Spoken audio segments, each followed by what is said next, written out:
He's there. Okay, it's official, guys. Jeremy Corbyn has actually gone crazy.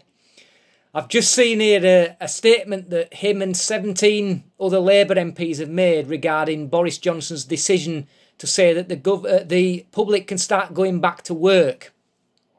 He said that Boris Johnson's lifting of the coronavirus restrictions is a thinly veiled declaration of class war.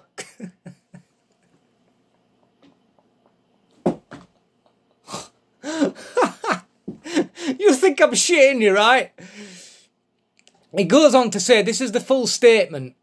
It says, last night's statement by the Prime Minister was a thinly veiled declaration of a class war from a government that has chosen to put the economic demands of some sections of big business above the welfare of the country.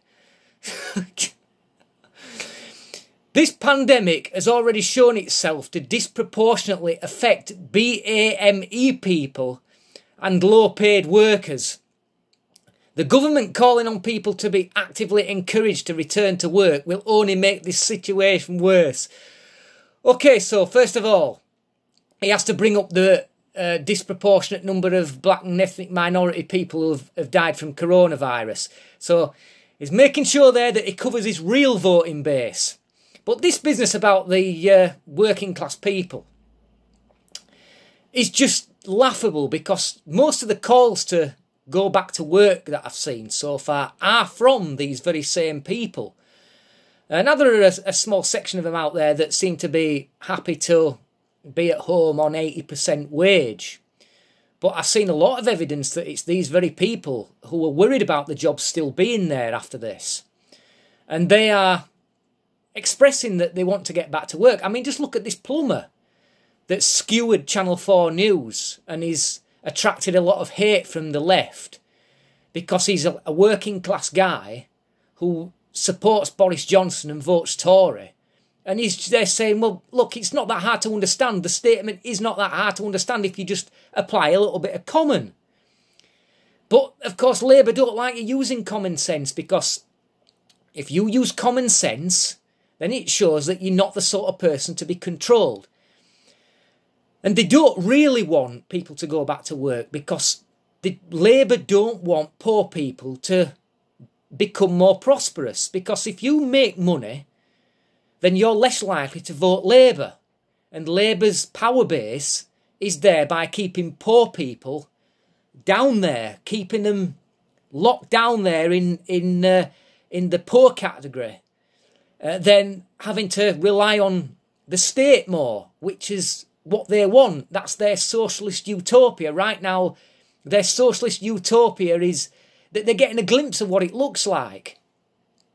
And he goes on to say that prior to COVID-19, the UK was already in the middle of a crisis in the world of work with poor wages and terms and conditions.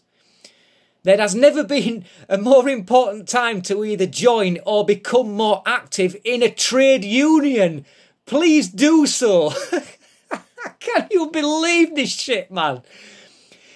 We've already seen a trade union, the teachers' trade union, that are refusing to open schools again, saying, oh, it puts the kids at risk. But children are in the least risk category from all this. So that is a thinly veiled attempt to wield power over the Conservative government. And isn't it telling as well? Don't you just find it telling how that Scotland and Wales have both refused to follow the government line? Because Scotland and Wales are run by leftists who don't want to be seen to be supporting Boris Johnson, because not only are they supporting the Prime Minister, but they're making themselves look irrelevant in the process if they do support him. Absolutely telling. They said protecting people is the first duty of any government, and the government is failing to do so. Wherever trade unions are forced to step in to take action against bosses who put their members' health at risk, they will have our full and unwavering support. And it's signed by 17 Labour MPs, to which on the list, of course, imagine my shock, Diane Abbott, Richard Bergen, Ian Lavery and John McDonnell. Can you actually believe this shit? Can you believe that this guy came a whisker from power in 2017, which only happened, by the way, because we had a weak and terrible Prime Minister at the time. If we'd have had a better Prime Minister, it wouldn't have happened. But this is the sort of government you could have expected had Jeremy Corbyn won the last election. It's just become more frightening than it ever did. I mean, you out of touch, stupid old fool.